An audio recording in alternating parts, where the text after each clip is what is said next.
Thought I'd ask AI what he knew about Agrat. Have a listen. Agrat bat Mahlat, the dancing queen of demons.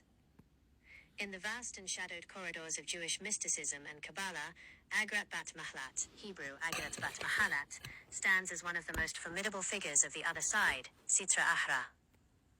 She is not a deity in the traditional sense, but a queen of demons, a mistress of sorcery, and a harbinger of spiritual danger. 1.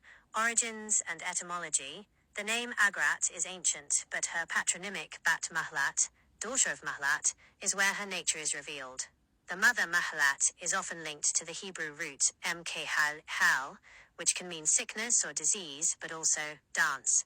The persona. Because of this dual meaning, Agrat is frequently called the dancing witch. She represents a chaotic rhythmic energy, a dance that leads to spiritual or physical decay rather than joy. 2. One of the four mothers of demons. In Kabbalistic texts like the Zohar, Agrat is identified as one of the four legendary mothers of demons, Arba'at Imot Hashidim. These four serve as the dark counterparts to the four holy matriarchs of Israel, Sarah, Rebecca, Rachel, and Leah. The four queens, domain/association, Lilith, the primary queen, associated with the first woman and infant danger. Nama, associated with seduction, beauty, and the mother of Ashmedai, in some versions. Aisheth Zanunim, the woman of whoredom, representing spiritual harlotry. Agrat bat Mahlat, the mistress of sorcery and leader of the destroying angels. Hanim, they are all described as the consorts of Samael, the archangel of death, together forming the leadership of the demonic realm. 3. The night traveler. Agrat is specifically associated with the air and the night sky, the 180,000 destroyers. According to the Talmud, Pesakim 112b, she rides in a celestial chariot accompanied by 180,000 angels of destruction. The Dangerous Nights tradition warns against being alone on Wednesday and Friday nights, the eves of the Sabbath. On these nights, Agrat and her legions are granted permission to roam freely and strike those who walk solitary paths. 4. Famous legends. Agrat's lore is unique because it features direct interactions with biblical kings and holy sages. The union with King David. Some Kabbalistic sources claim that King David encountered Agrat in the desert.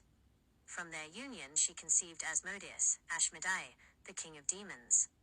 This legend highlights her role as a bridge between the human and demonic worlds, the restraint of sages. Unlike the untamable Lilith, Agrat was eventually curbed by holy men. The sage Hanina ben Dosa famously met her and forbade her from harming people. Later, the scholar Abaye further restricted her, limiting her influence to only the most desolate areas and specific hours. 5. Symbolic meaning. To the mystics, Agrat bat Mahlat represents the externalized dangers of the ego and the physical world. She is the mistress of sorceries, the temptation to use spiritual power for selfish or destructive ends. Her dance is the dizzying distraction of the world that leads one away from the divine path. Is rooted in his reputation within Jewish folklore as a master over the spirit world. According to these traditions, Solomon's authority came from a divine gift, a magical signet ring engraved with the Tetragrammaton, the holy four-letter name of God. The confrontation. In the law, Agrat bat Mahlat and her legions of destroying angels were seen as a constant threat to the people of Israel, particularly on the vulnerable nights of Wednesday and Friday. Solomon, using his wisdom and the power of his ring, summoned the demon queen to his court. The trapping of the spirit. While different versions of the tale exist in various midrashic and Kabbalistic fragments, the primary method involves a vessel of lead or copper. Binding by the name, Solomon used the secret names of God to bind Agrat, stripping her of her ability to dance or move freely through the air. The magical seal. He forced her and her primary legions into a specially prepared vessel. Once inside, he sealed the container with his signet ring, which bore a seal that no spirit could break. The hidden location. To ensure she would not be released, Solomon was said to have cast the vessel into a deep structure, sometimes described as a cave, a cliffside, or even the depths of the Red Sea, where she remained imprisoned for the duration of his reign.